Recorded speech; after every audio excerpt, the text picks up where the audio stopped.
Fine. तो देखो student, आज क्लास में एज यूजुअल हम लोग 4 IE-12 के बारे में पढ़ेंगे।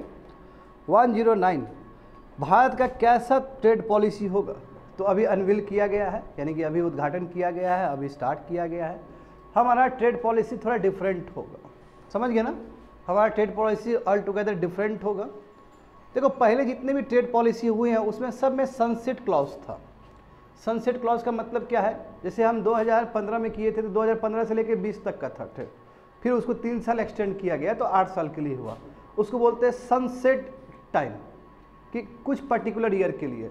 बट अभी जो ये ट्रेड पॉलिसी जो अनवील्ड किया गया है, इसका कोई सनसेट लिमिट नहीं है, यानी कि हम प्रॉपरली क्या करेंगे, बीच बीच में मॉडिफिकेशन करेंगे और यही फॉरेन पॉलिसी को आगे ले जाएंगे। फॉरेन पॉलिसी नहीं, ट्रेड फॉरेन पॉलिसी, ठीक है, वेरी इंपॉर्टेंट। तो क्या है ऐसा चीज़, इसमें बहुत ही फैक्चुअल्स है और हम अपना ट्रेड को प्रमोट करना चाहते हैं। दूसरा देखो, yes ocean are global commerce, इसलिए तुमको यहाँ पर रखा गया है नीतीश। इसमें कल अनक्लोज पढ़ा तुम, है ना, कल यूनाइटेड नेशन हाई सी ट्रीटी पढ़ा तुम। बिल्कुल G20 भी उतना ही इम्पॉर्टेंट है उसको बचाने के लिए। जो पिछले बार जो बाली में सबमिट हुआ था तो उसमें बहुत सारे नए नए इनिशिएटिव लिए गए थे, जो कि 2023 की प्रीलिम्स के लिए बहुत इंपॉर्टेंट हो जाएगा। कुछ कुछ नए नए बजवर्ड लिए गए थे, कुछ कुछ वर्ड्स समझ गए ना। तो ओशन तो कॉमन है, सबके लिए है, इसलिए G20 is very very important. क्यों? क्योंकि G20 का इस बार जो खुद जो नेतृत्व कर रहा है, जो लीड कर रहा है वो इंडिया है, और इंडिया का भी पावर बढ़ रहा है ग्लोबल एरिना में, है कि नहीं बताओ। तो अंडर मोदी जी हमारा जो पावर है ग्लोबली बहुत बढ़ा है, और श्रेय जाता है जयशंकर साहब और मोदी जी को, दोनों को जाता है श्रेय। देखो सब लोग बोलते थे मोदी जी बाहर घूम के करते क्या है, तो शुरू में मोदी जी 2 साल 3 साल घूमे, उसका फल अभी मिल रहा है हमें।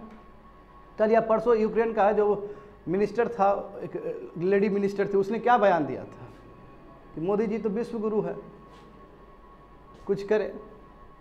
इस लेवल पे थोड़ा सा हमें अपीस किया जा रहा है और कुछ नहीं, विश्व गुरु वर्ड आ गया।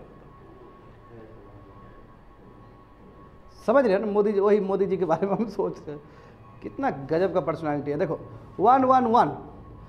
111 में क्या पढ़ोगे, बैंक्स के बारे में। आखिर वेस्ट बैंक फेल क्यों कर रहा है, ये ऑल टुगेदर होल समरी है।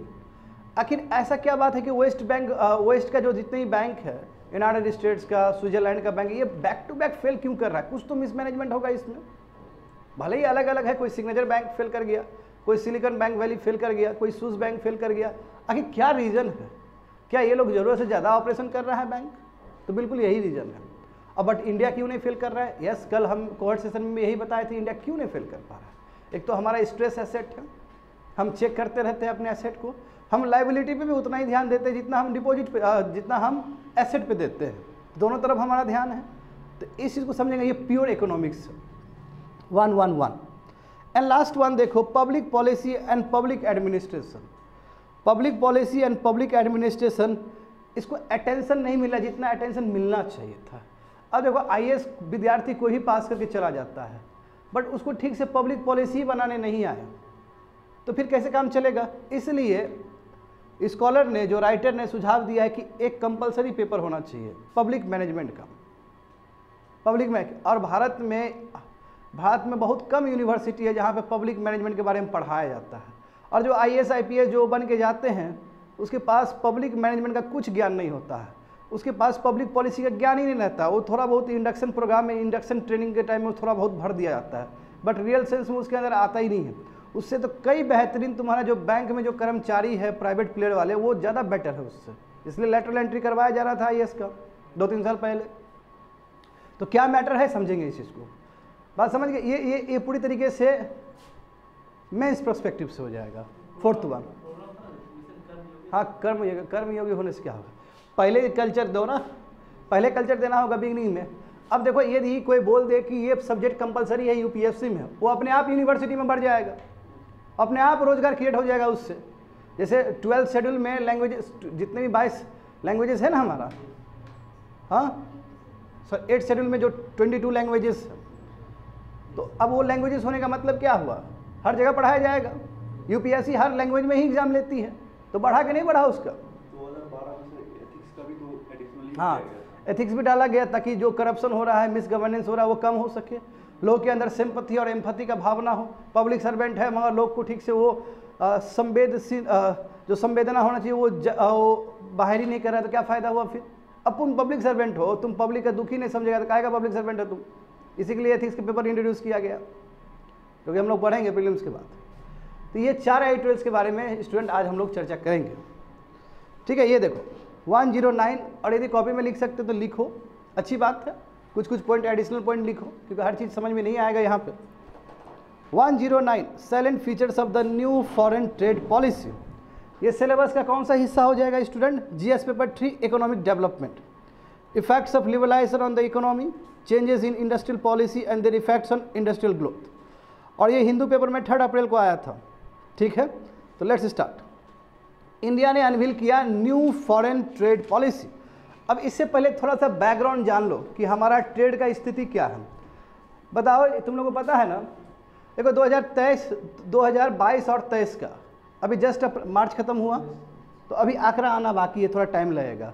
तो लेट्स प्रोसीड टुवर्ड्स 2021 और 22, उसका आंकड़ा लेते हैं, 1 साल पहले का आंकड़ा लेते हैं, क्योंकि अभी थोड़ा टाइम लगेगा ना, अभी जस्ट मार्च खत्म हुआ है, फाइनेंशियल ईयर खत्म हुआ, थोड़ा टाइम लगेगा। 21 और 22 का लेते हैं, वही हम चेक करके आए। देखो कितना हम ट्रेड कर रहे थे, $420 बिलियन का हम मर्केंटाइज ट्रेड कर रहे थे, यानी कि गुड्स का ट्रेड कर रहे थे। लिखो वहाँ पे $420 बिलियन का हम गुड्स एक्सपोर्ट कर रहे थे, 420 बिलियन। ठीक है, 420 बिलियन का हम कर रहे थे। सर्विस कितना कर रहे थे? $240 बिलियन का। सर्विस कितना है? $240 बिलियन का। सर्विस कितना है स्टूडेंट? $240 बिलियन का। दोनों को जोड़ो, कितना हुआ दोनों जोड़ के? 660। हाँ लिखो 660 तुम्हारा टोटल हम एक्सपोर्ट कर रहे थे गुड्स और सर्विस का। ठीक है, ये हो गया। अब यहाँ पे समझो तुम लोग, मर्केंटाइज ट्रेड में तो अभी भी डिफिसिट है हम लोग, मर्केंटाइज ट्रेड में अभी भी डिफिसिट, लगभग हम $200 बिलियन का डिफिसिट है, क्योंकि बाहर से ज़्यादा गुड्स आता है हमारे कंट्री में। बट सर्विस में हम $100 बिलियन का सरप्लस में। लिखो वहाँ पे, समझ गए? सर्विस में हम लोग कितना सरप्लस है? $100 बिलियन का, और श्रेय जाता है वही आईटी सेक्टर वाले लोग को, ज़्यादातर कंप्यूटर वाले लोग को जाता है, यही सब चीज़ हमारा बिक रहा है। $100 बिलियन का हमारा क्या है? हाँ, और यदि जहाँ तक ट्रेड मर्केंटाइज का बात हो गुड्स का, तो उसमें हम लगभग 180 या 200 बिलियन का हम लोग घाटे में हैं, मतलब घाटे मतलब हम डिफिसिट में हैं। अब देखो, तो ये तो तुम जानते हो कि जीडीपी निकालने का 4 तरीका, जीडीपी निकालने का 4 कंपोनेंट है, ग्रॉस डोमेस्टिक प्रोडक्शन निकालने का 4 तरीका होता है। प्राइवेट कंजम्पशन है ना, private investment, public investment and export और इम्पोर्ट। तो एक्सपोर्ट और इम्पोर्ट बहुत इंपॉर्टेंट क्राइटेरिया होगा ना जी, एक कंट्री का जीडीपी तय करने के लिए। बात समझ में आ गया? इसलिए हम कोशिश करेंगे कि हमारा फॉरेन ट्रेड पॉलिसी में कुछ हम चेंजेस लाएं, ताकि हमारा सामान बहुत ज़्यादा ही बिक सके। और जो इस बार अनुमान लगाया जा रहा है स्टूडेंट, अभी कितना 660 बिलियन का इस बार अनुमान लगाया जा रहा है, मैं बता रहा हूँ रफली फिगर। इस बार अनुमान लगाया जा रहा है कि दोनों मिला के कम से कम 750 या 760 का इतना बिलियन का हमारा होगा। रियल आंकड़ा आएगा तो मैं बताऊंगा, जो अनुमान मैंने देखा है, अनुमान मिनिस्ट्री में जाके, भारत सरकार का वेबसाइट जो है, तो उसमें एक अनुमान, प्रोजेक्टेड अनुमान क्या है कि हो सकता है 760 या 780 इसके आसपास हमारा एक्सपोर्ट होगा गुड्स प्लस सर्विस का। समझ गए? अब देखो, तो कहने का मतलब क्या होगा कि जितना हमारा ट्रेड बेस्ट होगा उतना ही हमारा जीडीपी बढ़ेगा, कहने का मतलब ये है। अब यहाँ पे देखो, तो यूनियन मिनिस्टर फॉर कॉमर्स, ठीक है, जो जानते हो वो जो क्रिकेटर है वो वही है, क्रिकेटर जानते हो, अनुराग ठाकुर इसके मिनिस्टर हैं। तो यूनियन मिनिस्टर फॉर कॉमर्स ने अनवील किया न्यू फॉरेन पॉलिसी, जो कोशिश करेगा कि इंसेंटिव नहीं देने का। देखो सुनो ये स्टूडेंट, इसमें बहुत ही पेचीदा चीज़ है, बढ़िया समझो। देखो, यदि हम एक्सपोर्टर को इंसेंटिव देते हैं तो WTO में सवाल उठेगा। फिर WTO में सवाल उठता है कि आप एक्सपोर्टर को इंसेंटिव क्यों दे सकते हैं। यदि इंसेंटिव मतलब अलग से पैसा दे के उसको प्रमोट करवा रहे हैं तो WTO में बात उठता है। तो हम क्या बोल रहे हैं कि हम इंसेंटिव नहीं देंगे, मगर कोई एक्सपोर्टर अपना सामान बनाने के लिए यदि राज्य सरकार को पेमेंट करता है, टैक्स देता है, जैसे कोई भी प्रोडक्ट बनाने के लिए प्रॉपर्टी टैक्स दे रहे हो, फिर पेट्रोल टैक्स लग रहा है, फिर ये टैक्स लग रहा है, वो टैक्स लग रहा है, जब फाइनल आपका एक्सपोर्ट बन के तैयार हुआ तो उस समय आपको रिबेट हो जाएगा, भले वो GST के अंदर हो या ना हो, क्योंकि GST के अंदर तो इनपुट टैक्स क्रेडिट मिलता ही है। बात समझे, ये बहुत इंपॉर्टेंट चीज़ है। तो इंसेंटिव नहीं देंगे, क्योंकि इंसेंटिव देंगे तो WTO में बात उठेगा हर समय सवाल उठेगा WTO में, क्योंकि ये अनहेल्दी प्रैक्टिस है। WTO मना करता है कि इस तरह का प्रैक्टिस नहीं होना चाहिए। तो हम इंसेंटिव नहीं देंगे, मगर जो टैक्स है उसको रिबेट करेंगे यदि वो सामान एक्सपोर्ट के लिए है तो। वही चीज़ बताया गया वहाँ पे, देखो समझ गए ना।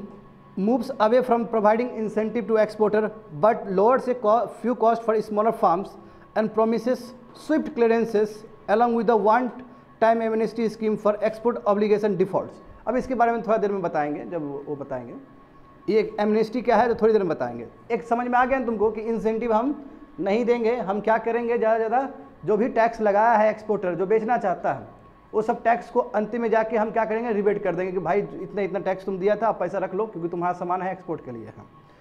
और ये मैं बताऊंगा वन टाइम एमनेस्टी क्या है, फीचर में बताऊंगा क्योंकि इसके बारे में मुझे लंबा बताना होगा, समझ गए।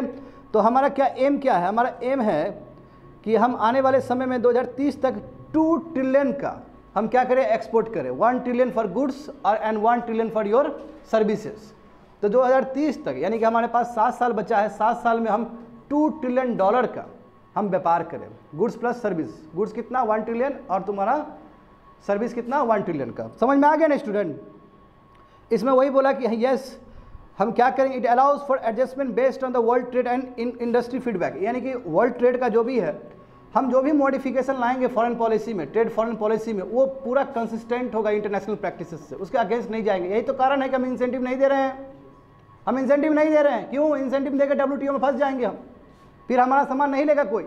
अब बार बार मुद्दा उठेगा, फिर तुम्हारा डेवलप कंट्री जाएगा बोलने के लिए कि देखो इंडिया कितना इंसेंटिव दे रहा है, तो हमारा सामान अनकम्पिटिटिव हो जाएगा। फिर बात समझ गए ना।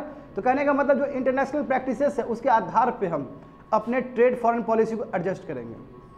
बात समझ में आ गया ना।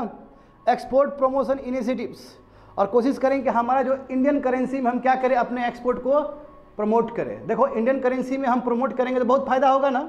अभी देखते हो हम पेट्रोल जो डीजल खरीद रहे हैं रसिया से, रूबेल और रुपये में हो रहा है ना। यस, ये हमारे लिए फ़ायदा है। क्यों? डॉलर का प्रेशर नहीं रहेगा। डॉलर आपका बहुत चला जाता है, डॉलर आपका बहुत चला जाएगा तो आपका करेंसी डिप्रिशिएट भी कर सकता है। तो इसलिए हम कोशिश करेंगे कि हमारा जो एक्सपोर्ट है यदि हम वो रुपये में कर ले तो बेटर है, और इससे हमारा जो करेंसी है वो भी इंटरनेशनलाइज होगा, जैसे चाइनीज़ का हो रहा है। ये अच्छा पहल है, अच्छा सोच है हमारा, और बिल्कुल लाइक माइंडेड कंट्री के साथ हम कर सकते हैं, क्योंकि इंडिया इमर्जिंग इकोनॉमी है। जब आप इमर्जिंग इकोनॉमी है, आप $3.5 ट्रिलियन का इकोनॉमी है, आपका बढ़ते चला जा रहा है प्रकोप, तो जाहिर सी बात है कोई भी ट्रेड करना चाहेगा आपके साथ। चाइना का रिनमिनमी जो चाइनीज़ करेंसी है उस पर भी तो लोग कर ही रहा है। तो हमें प्रमोट करना है अपने करेंसी को एज अ फॉरेन एक्सचेंज के रूप में। देखो वही लिखा गया है, export promotion initiative includes encouraging international trade settlement in Indian currency. समझ गए? इसका मतलब ये होता है स्टूडेंट। आगे देखो इस पॉलिसी में क्या क्या बताया गया है, देखो समझ गए ना। ये है, अच्छा सॉरी हम कॉमर्स का बोल दिए ना। कॉमर्स का जो मिनिस्टर है वो पीयूष गोयल है, आई एम सॉरी, वो दूसरा चीज़ का है, वो तुम्हारा उसके अंदर है, इस नहीं स्पोर्ट्स का नहीं है वो। अनुराग ठाकुर तुम्हारा जो मिनिस्ट्री ऑफ जो फाइनेंस मिनिस्ट्री है ना, उसका स्टेट का फाइनेंस मिनिस्ट्री है। वो स्टेट का भी मिनिस्टर होता है ना। अरे कैबिनेट वाला स्टेट का होता है ना, एक कैबिनेट होता है, एक तुम्हारा काउंसिल ऑफ मिनिस्टर होता है, एक उसका होता है। अनुराग ठाकुर तुम्हारा state for the finance ministry का है। ये पीयूष गोयल साहब है। देखो इन्होंने क्या बोला है, देखो कि यस $2 ट्रिलियन का करेंगे। अभी कितना है, $760 बिलियन का हमारा ट्रेड है। बताए थे ना 760, अभी बोले थे ना कि ये भारत सरकार ने बोला है कि 2000 अभी जस्ट लिखाए थे तुम लोग को, यही आंकड़ा आया है। ठीक है, हम कोशिश करेंगे कि वर्ल्ड ट्रेड और इंडस्ट्री फीडबैक के हिसाब से हम अपना फॉरेन पॉलिसी को एडजस्ट करें, और इंडियन करेंसी वही चीज़ है, सेम आया है। आगे देखो इसमें 18 पॉइंट है, एक एक पॉइंट इंपॉर्टेंट है स्टूडेंट, 18 पॉइंट हमें पढ़ना है। पहला देखो इसमें सब कुछ आ जाएगा। देखो हमें $2 ट्रिलियन का गुड्स और सर्विस को एक्सपोर्ट करना है बाय 2030। ठीक है, 1 ट्रिलियन तुम्हारा गुड्स के लिए और 1 ट्रिलियन तुम्हारा सर्विस के लिए। नंबर 1, हमारा जो ये न्यू फॉरेन पॉलिसी होगा इसका कोई सनसेट लिमिट नहीं है। सनसेट क्लॉज होता है ना कि 5 साल के लिए, 6 साल के लिए। इससे पहले जो भी मर्केंटाइज ट्रेड पॉलिसी आया था वो 5 साल के लिए आया था, प्लस उसको 3 ईयर्स एक्सटेंड कर दिया गया। 2015 से लेकर 2020 तक लागू हुआ, और उसको 3 साल उसी को एक्सटेंड कर दिया गया, वो 2023 तक था। और अब क्या करेंगे, नया ट्रेड फॉरेन पॉलिसी लेके आ रहे हैं, बट इसमें कोई लिमिट नहीं है 5 साल के लिए, 6 साल के लिए। यही चीज़ को हम मॉडिफाई करते हुए आगे इंडिफिनिट पीरियड तक चलाएंगे। That's the meaning of your new policy will have no sunset date. ठीक है, कोई सनसेट डेट नहीं है, कोई सनसेट क्लॉज नहीं है। और इसको ट्विक किया जाएगा। ट्विक मतलब चेंजेस किया जाएगा नीड्स के द्वारा, जो भी सिनेरियो बनेगा उस समय, जो भी सर्कमस्टेंसेस बनेंगे, जो भी इंटरनेशनल प्रैक्टिसेस होंगे उसके हिसाब से उसको चेंज किया जाएगा। बात समझ में आ गया ना। एक्सपोर्ट प्रमोशन इनिशिएटिव में हम क्या करेंगे, यस हमारे इंडियन रुपीज़ को हम कोशिश करेंगे कि इंडियन रुपीज़ में हम पे करें, क्योंकि इंडियन रुपीज़ में पे करेंगे तो हमारे ऊपर डॉलर का प्रेशर नहीं होगा कि डॉलर में ही हमको देना है, और इंडियन करेंसी हमारे पास बहुत सारा है क्योंकि हम छाप सकते हैं उसको। बात समझ गए। चौथा नंबर देखो, ये बहुत इंपॉर्टेंट है, एक्सपोर्ट प्रमोशन कैपिटल गुड्स। ये क्या होता है, देखो ये बात समझो स्टूडेंट, यहाँ पे समझना होगा तुमको। Export promotion capital goods, capital goods का मतलब होता है मशीन। यहाँ पे ध्यान दो स्टूडेंट, यहाँ पे अच्छे से ध्यान दो, नहीं भी लिखोगे तो कोई दिक्कत नहीं, यहाँ पे ध्यान दो। कैपिटल गुड्स का मतलब होता है मशीन। मशीन क्यों आते हैं, ताकि कंज्यूमर गुड्स बना सके हम। बाहर से बड़ा बड़ा मशीन लेके आया जाता है कंट्री में। हाँ, नेहरू जी के टाइम में भी मशीन आता था, इनफैक्ट मशीन पर ज़्यादा ध्यान दिए थे हम नेहरू जी के टाइम में। तो बाहर से मशीन आएगा, किस प्रॉमिस से आएगा कि जब मशीन आएगा तो हम इतना इतना प्रोडक्ट बना के हम बाहर बेचेंगे। मैं अभी हो क्या रहा है कि मशीन तो मंगवा रहे हो, मैं आप प्रोडक्ट नहीं बना पा रहे हो और ना ही आप एक्सपोर्ट कर पा रहे हो। तो ऐसा यदि पाया गया तो एक बार आपको एमनेस्टी मिल जाएगा, एक बार आपको छूट मिल जाएगा, सेकेंड बार आपको छूट नहीं मिलेगा और आपको बोला जाएगा कि आप कैपिटल गुड्स को इंपोर्ट नहीं करवा सकते हो, क्योंकि इंपोर्ट करवाने में पैसा लगता है, डॉलर लगता है। तो एक बार आपको एमनेस्टी दिया जा सकता है, एक बार छूट दिया जा सकता है, आप कैपिटल गुड्स मंगवाओ। कैपिटल गुड्स मंगवाने का मतलब क्या है कि you have to produce consumer goods, और कंज्यूमर गुड्स प्रोड्यूस करके आपको इंटरनेशनल में बेचना होता है। और आप यदि ऑब्लिगेशन पूरा नहीं कर पाए तो एक बार नहीं कर पाए तो कोई दिक्कत नहीं है, सेकंड टाइम आपको करना है। यदि आप सेकंड टाइम भी नहीं कर पाए तो आपके ऊपर फिर होगा। समझिए, वही चीज़ लिखा गया वहाँ पे देखो, non fulfilment of export obligation under the advance authorisation scheme and export promotion capital goods can be now be settle under one time amnesty scheme. देखो वन टाइम के लिए छूट दिया जा सकता है। दिस स्कीम अलाउस इंपोर्ट, और इसमें क्या है कि यस आप कैपिटल गुड्स को इंपोर्ट करवा सकते हो, बट ये है कि एक्सपोर्ट ऑब्लिगेशन के सब्जेक्ट में, यानी कि आपको एक्सपोर्ट इतना इतना करना ही पड़ेगा तभी आप करवा सकते हो। और एक बार फेल करेंगे तो कोई दिक्कत नहीं है, सेकंड बार करोगे तो रिस्ट्रिक्शन हो जाए कि आप कैपिटल गुड्स को इंपोर्ट नहीं करवा सकते हो।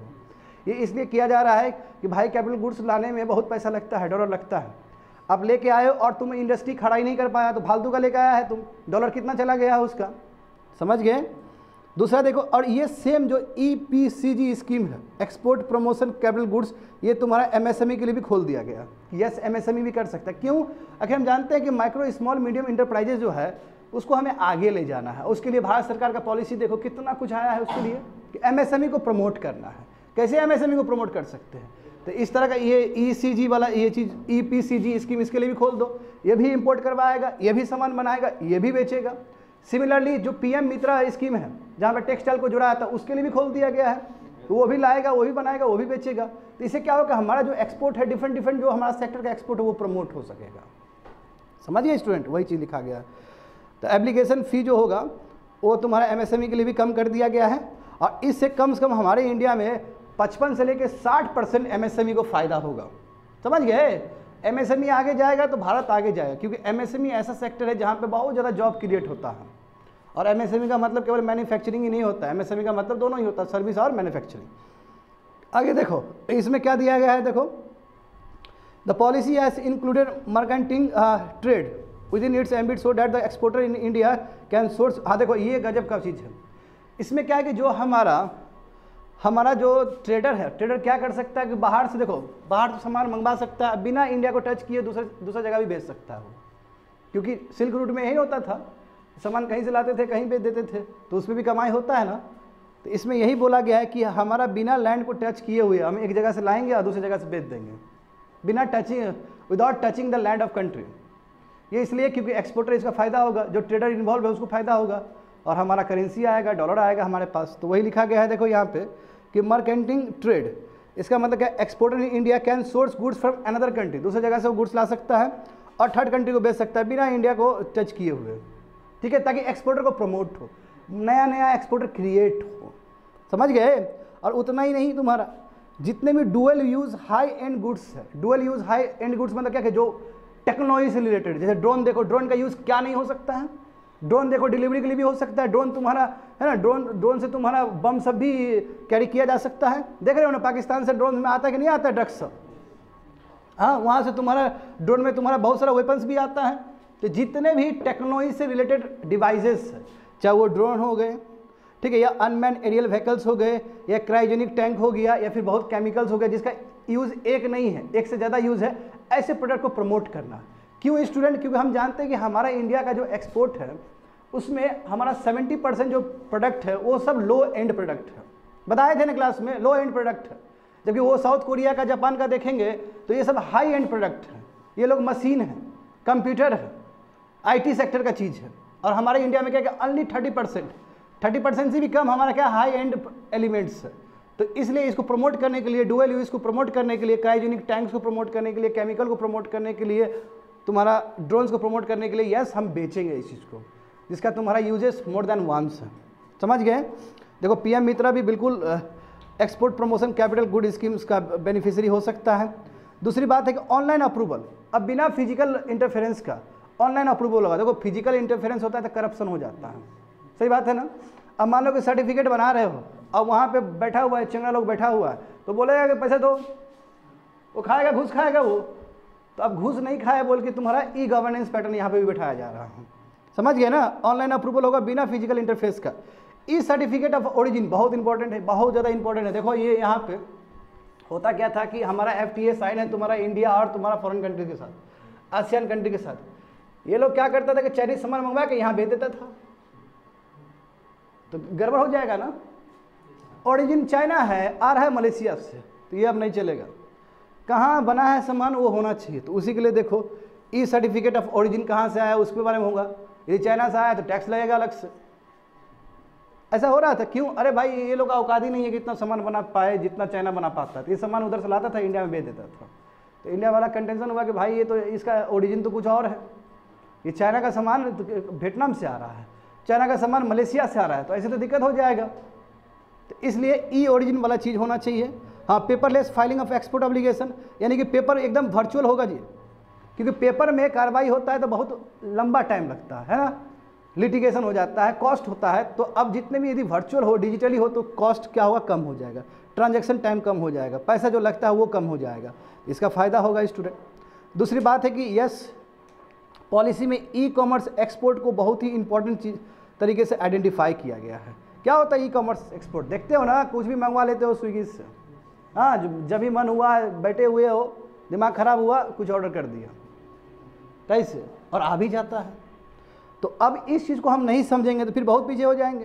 तो देखो कॉमर्स एक्सपोर्ट को बोला गया कि इसको और प्रमोट करना है हमें, समझिए, इसको प्रमोट करना है। जितने भी एग्रीगेटर है यानी कि कॉमर्स साइट से सबको लेके चलो, सबको, और क्लियरेंस वगैरह जो भी इसमें हडल के रूप में काम करता है सबको सिंप्लीफाई कर दो, ताकि कॉमर्स भी जो बिजनेस है वो बढ़ सके। अब देखते हो ना, जब दिवाली होता है, होली होता है, देखते हो अमिताभ बच्चन सब आता है ना, मित्रा से लीजिए, इधर से लीजिए, उधर से लीजिए, है ना। जो हीरो हीरोइन जो टॉप पे होता है, जैसे कियारा आडवाणी टाइप की हीरोइन, वो तुमको मिल जाएगी प्रचार करते हुए। सही बोल रहे हैं?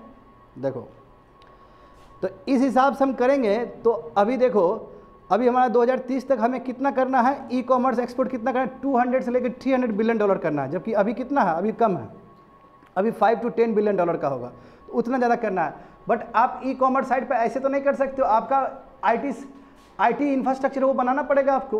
तो 6 महीना में हम IT इंफ्रास्ट्रक्चर भी बड़ा बनाएंगे, क्योंकि जितना भी है वेबसाइट पे ही आता है ना, तो जितने भी IT इंफ्रास्ट्रक्चर है उसको हम और मजबूत करेंगे ताकि ऑर्डर लिया जा सके।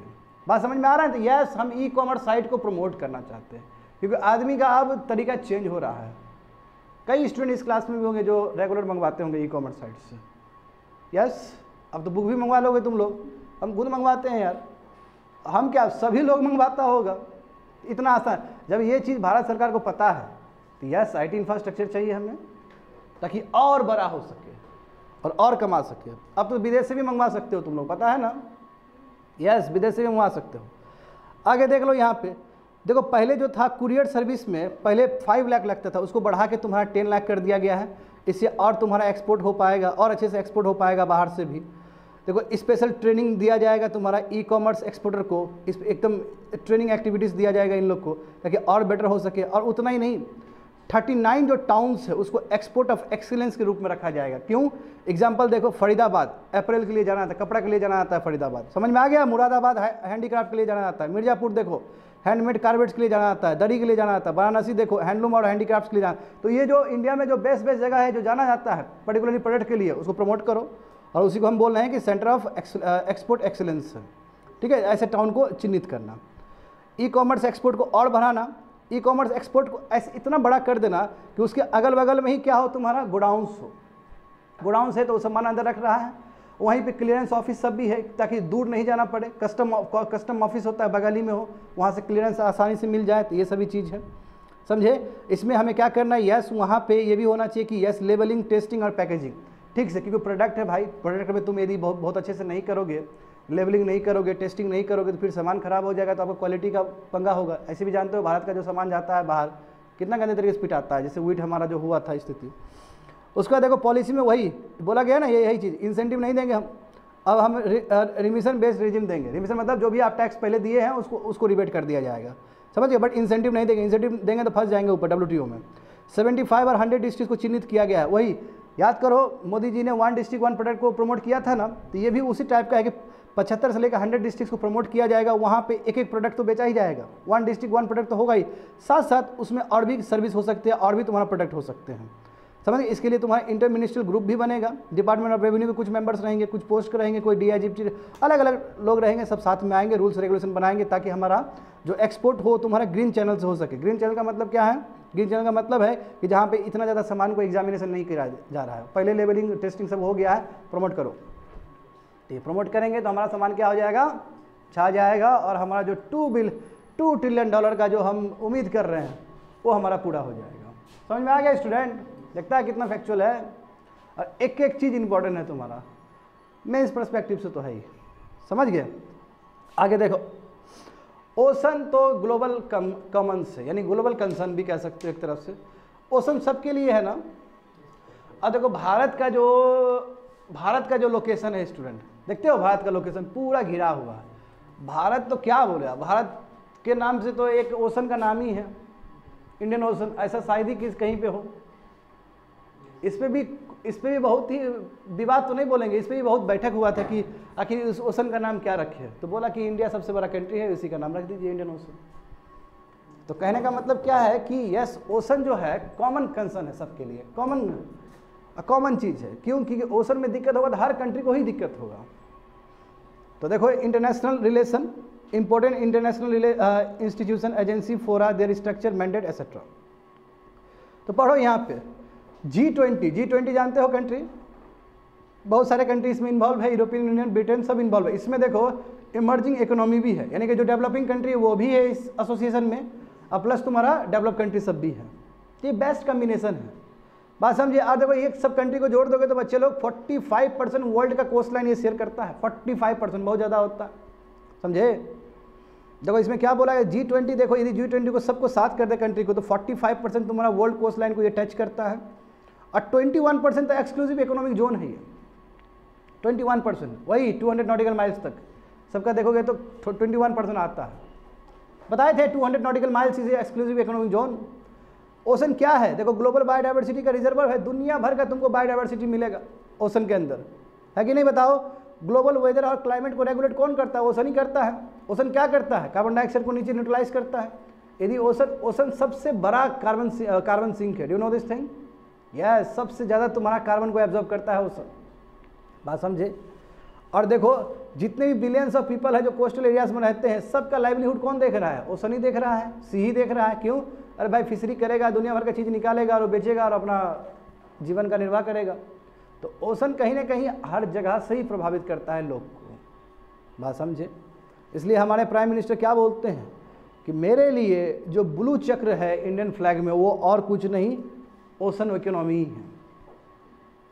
मोदी जी तो मोदी जी है, वो तो कुछ भी बोल देंगे और जस्टिफाई भी कर देंगे। ब्लू चक्र, आप कहीं ब्लू मिला नहीं तो चक्र में गए हैं मोदी जी, अब बहुत अच्छे से बोले हैं। सोचो वो कौन लिखा होगा स्टेटमेंट हाँ नहीं, वो कोई दूसरा कोई लिखता है वो तुमको पता नहीं है। वो दो राइटर है उनका, दो बहुत प्रमुख राइटर हैं, लिखते हैं।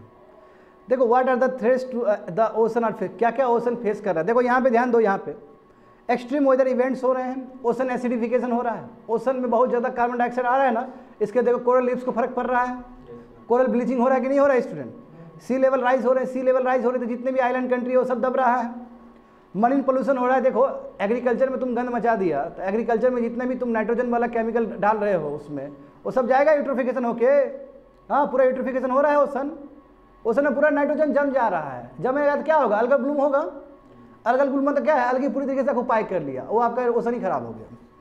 ये सब हो रहा है, ओवर रिसोर्सेज इतना आप एक्सट्रैक्ट कर रहे हो कि उसका हेल्थ ही खराब कर दे रहे हो, बहुत ज़्यादा मछली मार दोगे, बहुत ज़्यादा तुम फिशिंग कर दोगे तो आपका जो हेल्दी इकोसिस्टम है वो बर्बाद हो जाएगा। वही सब चीज़ हो रहा है। अनप्लान्ड अर्बनाइजेशन, अब इतना गंदे तरीके से अर्बनाइजेशन कर रहे हो कि आप कोस्टल एरियाज को भी नहीं देख रहे हो। एक बार सुनामी आएगा, अर्थक्वेक आएगा तब समझ में आ जाएगा, बस समझे। और बायोडाइवर्सिटी, हमेशा बायोडाइवर्सिटी का खतरा बना रहता है। क्यों? लोग इतना ज़्यादा एक्सप्लॉयटेशन कर रहे हैं। तो देखो कल सम क्लास में क्या बताया तुम लोग, कोर्ट में क्या बताया स्टूडेंट। अब देखो ये लोग क्या कर रहा है, ये जो आखिर हमें यूनाइटेड नेशन हाई सी ट्रीटी क्यों चाहिए, 30% प्रोटेक्शन, 30% प्रोटेक्शन क्यों? अरे भाई वहाँ पे जो सार्क था, सार्क का लीवर से निकाल के तुम्हें वैक्सीन बनाना था ना, तो यही तो है थ्रेट्स टू द बायोडाइवर्सिटी। कुछ ना कुछ ह्यूमन अपने फायदे के लिए किसी भी चीज़ को नहीं छोड़ता है। तो ये सब प्रॉब्लम है, समझे, ये सब सभी प्रॉब्लम है। और एक जगह का असर पूरा दुनिया पे पड़ेगा। जैसे मान लो कि ऑस्ट्रेलिया में कुछ असर पड़ा तो इंडिया में भी असर पड़ेगा। क्यों? वर्ल्ड कनेक्टेड है एक दूसरे से। आगे देखो तो अभी तक क्या क्या इनिशिएटिव लिया गया भारत की तरफ से, भारत सरकार ने। तो एक सागरमाला इनिशिएटिव जिसमें हम पोर्ट लेड डेवलपमेंट करने का प्रयास किए, है ना, जानते हो सागर, जो कि हमारा मैसिव फेलियर रहा है और हमने कोशिश किया है। शिप बिल्डिंग फाइनेंशियल असिस्टेंस, देखो इसमें हम शिप बिल्डिंग बनाने की बात करते हैं। प्रधानमंत्री मत्स्य संपदा योजना, इसमें हम ब्लू रेवोल्यूशन में बात करते हैं ना कि ज़्यादा बेटर हो, फिशरी सेक्टर हमारा प्रमोट हो। यस, हम एक यूनियन बजट में भी तुम लोगों को बताए थे। सागर मंथन, सागर मंथन तुम्हारा क्या कि डैशबोर्ड ट्रैक है जो तो रियल टाइम में तुम वो कर सकते हो, कहाँ कहाँ जा रहा है, क्या क्या फिशिंग कर रहा है, किस तरह वो चल रहा है, वो सब तुम कर सकते हो, ट्रैक कर सकते हो। यस, डीप ओशन मिशन आए कि नहीं आए, एक्सक्लूसिव इकोनॉमिक जोन में जाके नीचे जाके हम क्या करेंगे, नॉन मैरीन स्पीसीज को निकालेंगे, पॉलीमेटलिक नोडल्स को, ठीक है स्टूडेंट। और नीचे का जितने भी हमारे जो बायोडाइवर्सिटी है उसको चेक करना। इंडिया ने कोस्टल रेगुलेशन जोन नोटिफिकेशन भी किया था नहीं, ECZ बताए थे ना, कोस्टल रेगुलेशन जोन 1 2 3 4 पढ़ाए थे इकोलॉजी में, हाँ इकोलॉजी में पढ़ाए हैं तुम लोग को। उस पर संशोधन हुआ ना, चेंजेस हुआ है, 2016 में हुआ था, फिर ये तुम्हारा 20 और 21 में हुआ है। 2022 में देखो इंडिया ने प्लास्टिक वेस्ट मैनेजमेंट रूल्स भी बनाया है, जिसमें कहा है कि सिंगल यूज़ प्लास्टिक हम नहीं चलाएंगे। और जो भी पहले प्लास्टिक का थिकनेस था उसको भी बढ़ा दिए, ताकि मैन्युफैक्चर को क्या हो, तुम्हारा और महंगा लगे उसको बनाने में प्लास्टिक को, इसलिए तुम्हारा वो डिस्करेज हो जाएगा, लोग खरीदेगा नहीं। और एक्सटेंडेड रिस्पॉन्सिबिलिटी वाला भी बताए थे कि जो प्लास्टिक बनाएगा, जो बॉटल्स बनाएगा, उसी का काम है उस चीज़ को रिसाइकल करना। ये सब काम किए हैं और ये सब काम तुम्हारा कहीं ना कहीं ब्लू इकोनॉमी से रिलेटेड है। आगे देखो, what ever the ocean related, आखिर G20 का क्या काम है ओशन से रिलेटेड, 10 ईयर्स में किया क्या है। देखो यहाँ पे G20 action plan on marine litre, Osaka blue ocean vision and the coral research and development acylated platform. बहुत सारे G20 में बहुत सारे प्लेटफॉर्म हुए हैं जो कि तुम्हारा कहीं ना कहीं ओशन को बचाने का काम हुआ है। एग्जाम्पल देखो, G20 action plan on marine litre, ये जाकर रिसर्च कर लोगे। ओसाका ब्लू ओशन विजन, ये भी ओशन को बचाने का बात था। Coral research and development acylated platform, ये भी तुम्हारा ओशन को बचाने का बात था, ठीक है। ये देखो बाली में जो हुआ था पिछले साल जो हुआ था 2022 में, वहाँ पे देखो ब्लू इकोनॉमी को वहाँ पे डिस्कशन हुआ था, समझ गए ना, सब पूरा डिस्कशन हुआ। इस बार देखो G20 का प्रेसिडेंसी कौन देख रहा है, भारत देख रहा है। तो भारत बिल्कुल काम करना चाहता है इस पर। भारत का कॉल है कि यस, हमारा लाइफ स्टाइल चेंज होना चाहिए, हमारा लाइफ स्टाइल ऐसा हो कि हम ब्लू इकोनॉमी को क्या करें, कोप कर सके, सस्टेनेबल हो। G20 का बहुत इंपॉर्टेंट रोल है, ठीक है, इंडिविजुअल और कलेक्टिव एक्शंस को प्रमोट करने में। देखो G20 क्या करता है, एक्सीलेंट अपॉर्चुनिटी है कम्युनिकेशन करना हर एक स्टेक होल्डर का और बेस्ट प्रैक्टिसेस को अडॉप्ट करना, नंबर 1। कोलैबोरेशन करना साइंस एंड टेक्नोलॉजी में, पब्लिक प्राइवेट पार्टनरशिप की भी ये लोग बहुत एक्सपीरियंस है। चलो हमारे इंडिया में नहीं है, बाहर तो होगा ना, बाहर का चीज़ इंडिया में आप इंप्लीमेंट करो, समझ गए ना। यस, ब्लू फाइनेंस मैकेनिज्म, यदि आपको ब्लू इकोनॉमी को बचाना है, यदि आपको ओशन को बचाना है तो पैसा ऊपर से फाइनेंस करेगा, आप यूज़ करो उसको। इतना ही नहीं, जो भी आउटकम्स आएगा इस फोरम का, ठीक है, ये इन्फॉर्म करेगा दूसरे इंटरनेशनल ऑर्गेनाइजेशन को। जैसे एग्जांपल देखो UNFCCC, CBD, ठीक है, अनक्लॉज या यूनाइटेड नेशन हाई सी ट्रीटी, सबको ये करेगा। देख रहे हो कैसे रिलेटेड है एक दूसरे से, समझ गए। ये जो हमारा स्पिरिट है कि 1 अर्थ 1 फैमिली 1 फ्यूचर, यही सब कंट्री को क्या करता है, यूनाइट करता है, ताकि हम ओशन के लिए, कॉमन कॉज है हमारा ओशन, और उसके हम लड़ सके। समझ गए स्टूडेंट, समझ में आ गया ना, वेरी वेरी इंपॉर्टेंट है ये। जो जो ऊपर बताए थे कि जो भी किया गया विजन वाला, ये ऊपर वाला जो सेकंड पेज का देखो ऊपर जाके, G20 action plan on marine litre, ये जाके रिसर्च कर लेना। Osaka blue ocean vision, coral research and development acylated platform, ये पूछेगा यूपीएससी में, ठीक है। उसको हाँ इस बार का बता रहे हैं, 2022 का बता रहे हैं।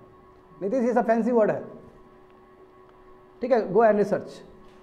ठीक है, अब देखो 111 देखो, lesson to be learn from the failures of various banks in the West. क्या हम सीख सकते हैं जो बैंक पूरी तरीके से फेल कर रहा है बाहर? बात समझे। Indian economy and issues related to planning, mobilisation of resources, growth, development and employment. Business Line 22 March 2023 को ये पेपर में आया था, बिजनेस लाइन में आया था। अब देखो इसके लिए तुमको पहले बेसिक समझना होगा। स्टूडेंट यहाँ पे देखो, यहाँ पे देखो, तुमको बेसिक समझना होगा, समझे। देखो किस तरह काम करता है एक बैंक, कैसे काम करता है, समझे। बैंक का ऑपरेशन कैसे इंडिया में और बाहर कैसे है, अलग है। देखो इंडिया में बेसिकली 3 टाइप के ऑपरेशंस होते हैं। एक को बोलते हैं रिटेल ऑपरेशन, यानी रिटेल बैंकिंग। यहाँ ध्यान से सुनो, अच्छे से समझ में आ जाएगा क्या आखिर इंडिया फेल क्यों नहीं किया है। बेसिक समझो। भारत में बेसिकली 3 टाइप्स के ऑपरेशन होते हैं जो बैंक करता है। एक रिटेल ऑपरेशन, रिटेल ऑपरेशन का मतलब है कि रिटेल लोन को देना, हाउसिंग लोन को देना, इंडिविजुअल आदमी को लोन देना, एजुकेशन लोन देना, है ना, घर बनाने के लिए लोन देना, इस तरह का, that is called retail banking. दूसरा क्या है, कॉर्पोरेट बैंकिंग। कॉर्पोरेट बैंकिंग मतलब कॉर्पोरेट्स को देना, कॉर्पोरेट को, बड़ा बड़ा कंपनी को देना। तीसरा क्या है, treasury banking, very very important. Treasury banking क्या होता है? ट्रेजरी बैंकिंग का मतलब है कि जो अपना पैसा है बैंक का जो अपना पैसा वो अलग अलग जगह लगाना, ताकि वहाँ से वो कमा सके, चाहे वो शेयर में लगाए, चाहे बॉन्ड में लगाए, चाहे फॉरेन एक्सचेंज में लगाए, वहाँ से वो कमा सकता है, वो कमा सकता है। तो हमारा इंडिया जो रियल सेंस में जो बैंकिंग होता है वो 3 टाइप का होता है जो बैंक करता है। पहला क्या है, रिटेल बैंकिंग। सेकेंड क्या है तुम्हारा, corporate banking. And third one is your treasury banking, जिसको हम ट्रेजरी ऑपरेशन भी कहते हैं। मगर क्या इतना ही होता है? तो फॉरेन कंट्री में ऐसा नहीं होता है। फॉरेन कंट्री के बैंक में 2 और ऑपरेशंस होते हैं। तो ये 3 चीज़ तो होगा फॉरेन कंट्री के बैंक में भी, retail banking, corporate banking and third one is your treasury banking. Treasury banking समझ लो अच्छे से। ट्रेजरी बैंकिंग मतलब कि अपना पैसा बैंक का बॉन्ड में लगा रहा है, शेयर में लगा रहा है, फॉरेन एक्सचेंज में लगा रहा है, ताकि वो कमा सके। बैंक भी और भी बहुत सारा चीज़ करती है ना, इंश्योरेंस में लगाती है, बहुत तरह का लगाती है, ताकि वो कमा सके। बट बैंक का अपना पैसा लग रहा है। मगर फॉरेन कंट्री में ये 3 चीज़ तो होता ही होता है, साथ साथ और भी चीज़ होता है, 2 चीज़ होता है। 2 चीज़ क्या है, एक इन्वेस्टमेंट बैंकिंग और एक तुम्हारा एसेट मैनेजमेंट बैंकिंग। क्या होता है ये इन्वेस्टमेंट बैंकिंग और asset management banking? Investment banking का मतलब है कि जहाँ पे बैंक का अपना पैसा नहीं है, किसी कॉर्पोरेट का आईपीओ जारी कर देना। आईपीओ जानते हो, इनिशियल पब्लिक ऑफरिंग, कि ये कितना पैसा उठाएगा। यानी कि एक कॉर्पोरेट जब आएगा पब्लिक से पैसा मांगने के लिए, तो आईपीओ क्या जारी होगा, that is called your investment banking. इसको इन्वेस्टमेंट बैंकिंग कहते हैं। या फिर एक कंपनी दूसरे कंपनी के साथ मर्जर करना चाहता है या एक्विजिशन करना चाहते हैं। एक मर्जर होता है दोनों मिलना, एक्विजिशन मतलब टेक ओवर करना। ये तुम्हारा इन्वेस्टमेंट बैंकिंग का हिस्सा है।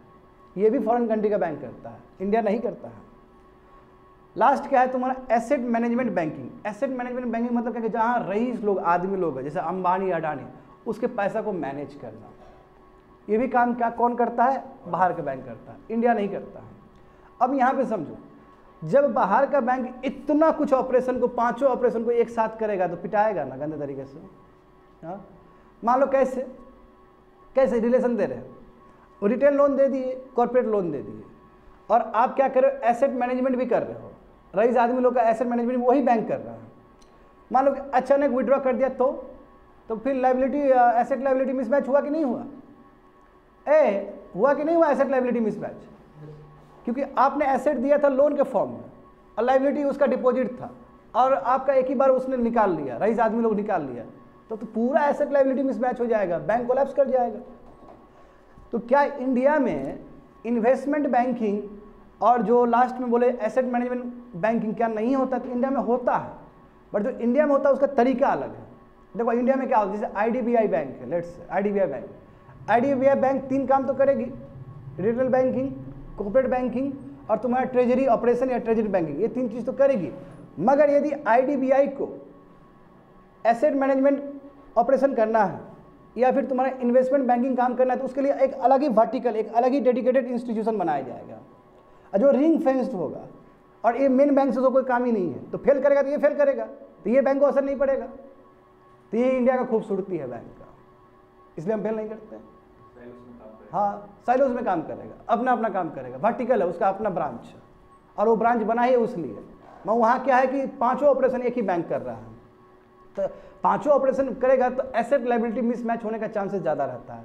ठीक है, यही 5 चीज़ को खींच के ना ये पूरा एडिटोरियल्स लिखा गया है स्टूडेंट। बात समझ में आया ना? अब देखो यहाँ पे आखिर क्या कारण है कि वेस्ट का 4 बैंक फेल कर गया। बढ़िया सुनो अच्छे से। Silver gate bank, silicon bank है ना, सिग्नेचर बैंक, क्रेडिट सूज, ये जितने बड़े बड़े बैंक थे सब फेल कर गया। हाँ, फ्यू वीक्स में देखते हो हेडलाइंस में, केवल हेडलाइंस में सब फेल कर गया। अब फेल कर गया जानते हो कि अलग अलग रीजन है, बट मोर और लेस मामला वही है। क्यों? आखिर सिल्वर गेट देखो बैंक ऐसा है जो क्रिप्टो ट्रेडिंग में है। क्रिप्टो करेंसी कब उठेगा कब घटेगा किसको क्या पता। और एक्सपोजर, फुल एक्सपोजर था सिल्वर गेट का, फुल एक्सपोजर था क्रिप्टो करेंसी को लेकर। क्रिप्टो करेंसी कब ऊपर जाएगा कब नीचे जाएगा, यदि आप अपना 20% 30% क्रिप्टो करेंसी में ही लगा दिए तो चले जाओगे बढ़िया से। वही हुआ है।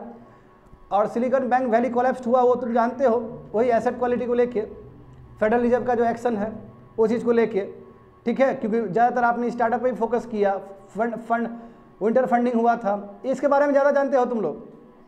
सिग्नेचर बैंक देखो, सिग्नेचर बैंक भी ध्यान कहाँ था, उसको स्टार्टअप पे ही ध्यान था, क्रिप्टो पे ही ध्यान था। जब आप इतना कम आपका डोमेन है तो गड़बड़ हो जाएगा। हमारा इंडिया देखो ना, हमारा इंडिया में कितना वेल डाइवर्सिफाइड है, कुछ लोन देते हैं, कुछ इधर देते हैं, कुछ उधर देते हैं, कितना वेल डाइवर्सिफाइड है। और तुम्हारा हेल्थ टू मैच्योरिटी भी बस 23% है। तो फिर क्रेडिट क्रूज देखो, इसका सबसे बड़ा प्रॉब्लम हुआ था ना जी, कंट्रोवर्सी हुआ लास्ट ईयर, बट देखो बाद में बट द लॉसेस इनकोर्ड बाय ये जो हुआ उसके बाद यूपीएस ने टेक ओवर कर दिया इसको। ठीक है, उसके बाद जानते हो इसलिए टेक ओवर कर दिया और उसको रेगुलेट किया ताकि इसका कॉन्टेजन इफेक्ट दूसरे पे ना पड़े। क्योंकि जानते हो कॉन्टेजन इफेक्ट दिखता है, एक बैंक कोलैप्स होता है तो दूसरे बैंक पर असर पड़ता है ना, तो इसको जल्दी जल्दी जाके ठीक करना पड़ा इसको। मगर जब यूबीएस ने जब इसको टेक ओवर किया तो वो भी तो घाटा में ही चला गया था। वी हैव सीन ना, यह स्विट्जरलैंड का घटना है, ये देखा था हम लोगों ने। तो क्या लेसन सीखना चाहिए हमें, जिस तरह ये बैंक फेल कर रहा है यहाँ पे, क्या लेसन सीखना चाहिए हमें? देखो, focus is also required on liability.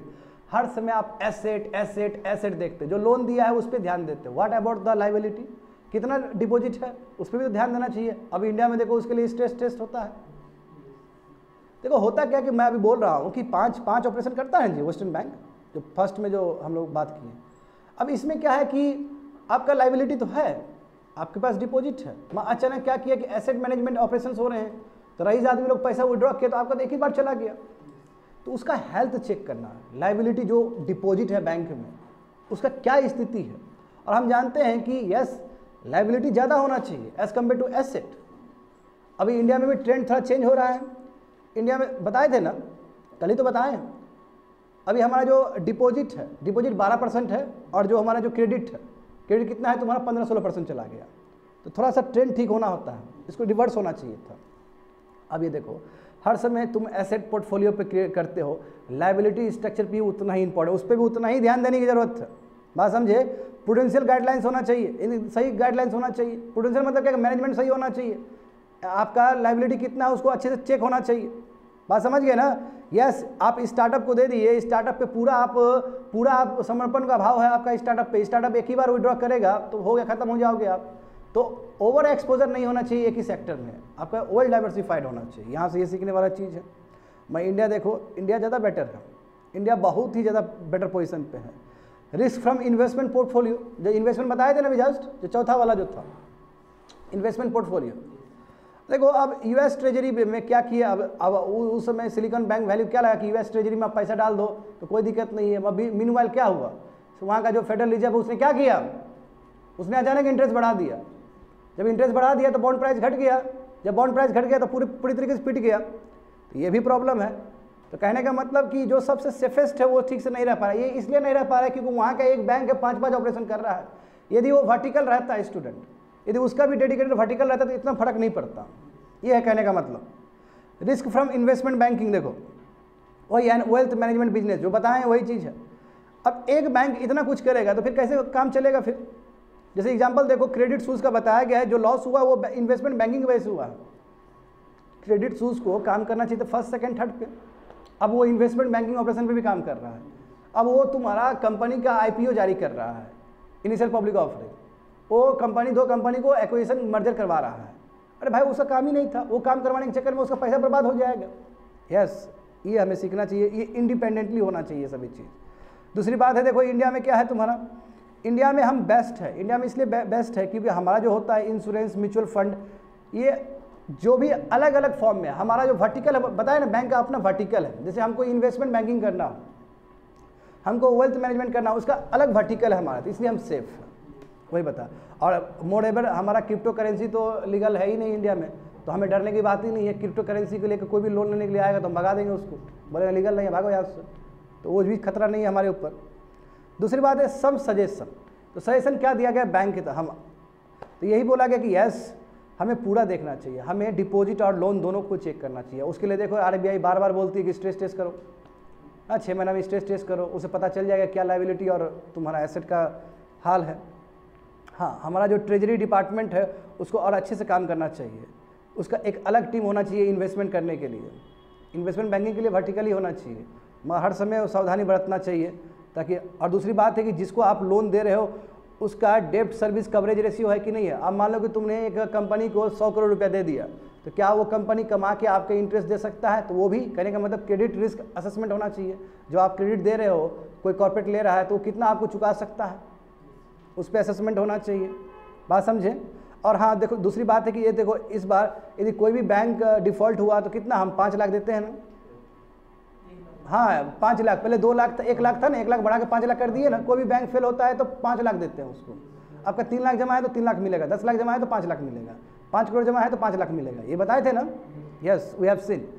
तो इसमें हमें ये समझना होगा स्टूडेंट।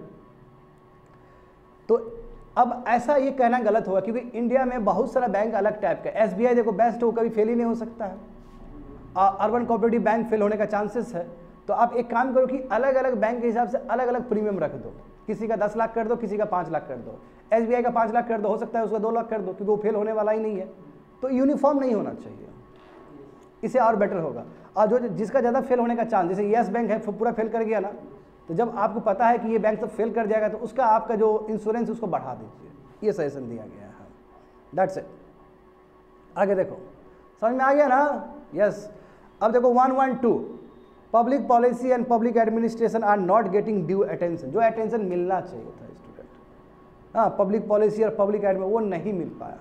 इसका रीज़न क्या है? यूनिवर्सिटी में पढ़ाया ही नहीं जाता ये सब्जेक्ट सब, कॉलेज में पढ़ाया ही नहीं जाता है, इसलिए ये रीज़न है।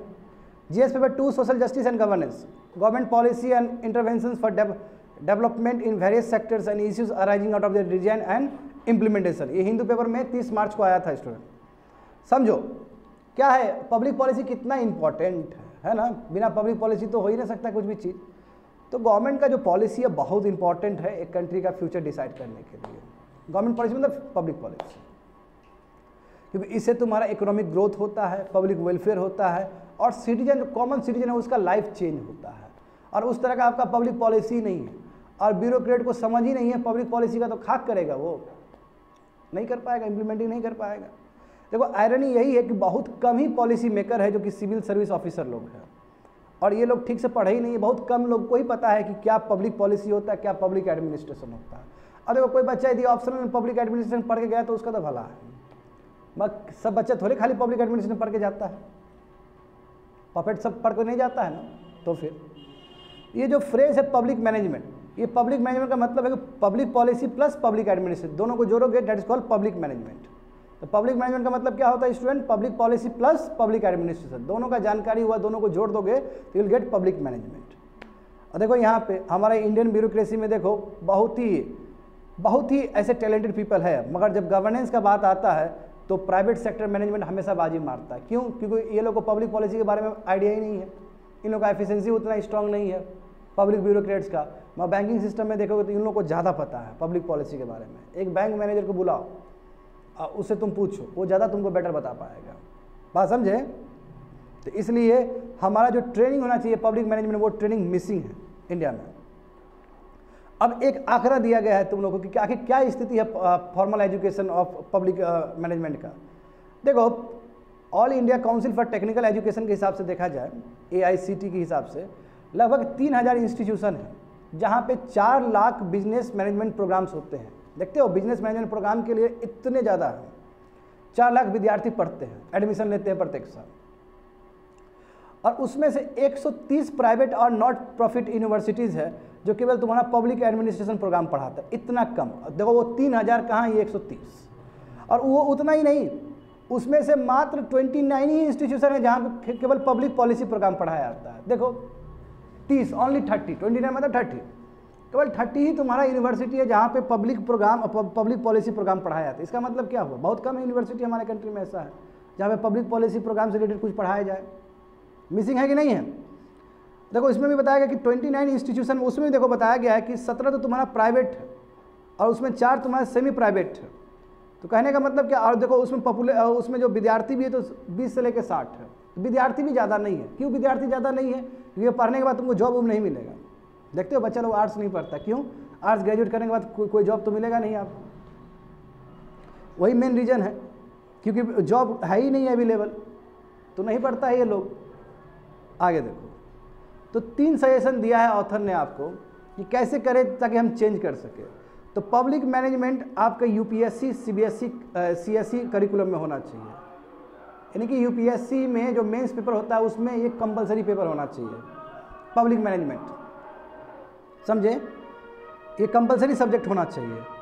इससे क्या होगा कि जो सिविल सर्वेंट है जो ज्वाइन कर रहा है गवर्नमेंट को, उसको अच्छे से एजुकेशन हो इसके बारे में, यानी कि सर्विस एंट्री करने से पहले उसको पब्लिक मैनेजमेंट का ज्ञान हो, और जब पब्लिक मैनेजमेंट का ज्ञान होगा तो पब्लिक पॉलिसी अच्छे से बना पाएगा वो, समझे? अब इसमें गलत आंकड़ा दिया गया 5 लाख। 5 लाख क्या, 17 लाख स्टूडेंट एडमिशन देते हैं, प्रत्येक साल भरते हैं, है ना? तो इसलिए अब जब 17 लाख स्टूडेंट एक बार में सिविल सर्विस का फॉर्म भरते हैं, 17 लाख ही है ना स्टूडेंट, इसमें 5 लाख गलती से दे दिया गया है। ऑथर को नहीं पता होगा कितना लोग देता है, बढ़ गया है।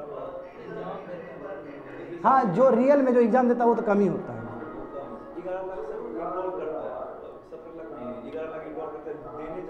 हाँ सही बात है। तो जो अपीयर होता है, सही बात है, अपीयर तो 5-6 लाख ही होता है, ये भी बात सही है। अब यहाँ पे समझो, जब हम बोल दिए कि UPSC में पब्लिक मैनेजमेंट एक कंपलसरी पेपर थी, यूनिवर्सिटी पे असर पड़ेगा इसका, और हर बच्चा चाहेगा कि पब्लिक मैनेजमेंट वहाँ से पढ़ के हम यहाँ पे आए UPSC में दौड़े, तो एक यूनिवर्सिटी के लिए भी एक प्रेरणा होगा कि चाहे भाई पढ़ना है अब, क्योंकि UPSC में कोई भी सब्जेक्ट आया तो हर इंडिया में हर जगह पे प्रभाव पड़ेगा उसका, तो ग्रेजुएट और पोस्ट ग्रेजुएट लेवल पे पढ़ाया जाएगा उस चीज़ को, समझ गए? यहाँ पे देखो, तो वही बताया गया है, पब्लिक पॉलिसी, एजुकेशन, रिसर्च और केस स्टडी भी होना चाहिए। केस स्टडी होना चाहिए, जैसे एथिक्स में केस स्टडी करते हो, इसमें केस स्टडी होना चाहिए, है ना? और इसमें सरकार क्या कर सकती है, सरकार आगे आके बोल सकती है कि यस हम जॉब देंगे तुमको, ठीक है, हम जॉब देंगे, कोई बात नहीं है, समझे? सरकार आगे आके ये काम कर सकती है। लास्ट में देखो 2 और 3, ठीक है, 2 और 3 देख सकते हो स्टूडेंट।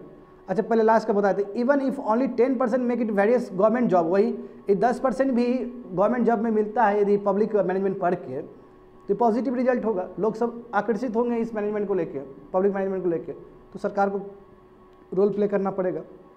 दूसरा क्या है, इंडक्शन ट्रेनिंग, ठीक है, पब्लिक मैनेजमेंट पढ़ के नहीं आया तो ट्रेनिंग में बहुत अच्छे से करवा दो, ठीक है, उसको केस स्टडी करवाओ ट्रेनिंग में, एक केस स्टडी बताओ कि पब्लिक मैनेजमेंट कैसे होता है, पब्लिक पॉलिसी कैसे फॉर्मुलेट किया जाता है, और ट्रेनिंग के टाइम में ही बताओ उसको। जब लबासना में हैदराबाद में जब ट्रेनिंग होगा, शुरू में ही 2 डंडा उसको बताओ उसको, नहीं तो शुरू में डंडा नहीं मारोगे तो बाद में फालतू का बनाएगा वो पब्लिक पॉलिसी। और लास्ट क्या है, क्रिएट स्पेशलाइज पोजीशन, सरकारी कर सकती है कि गवर्नमेंट का बोले कि ठीक है तुम करो, जो बेस्ट होगे तुमको हायर करके तुमको जॉब दे दिया जाएगा। तो यदि इस तरह का आश्वासन यदि सरकार देती है तो हर कोई पब्लिक मैनेजमेंट में जाना चाहेगा, ठीक है, दैट्स इट।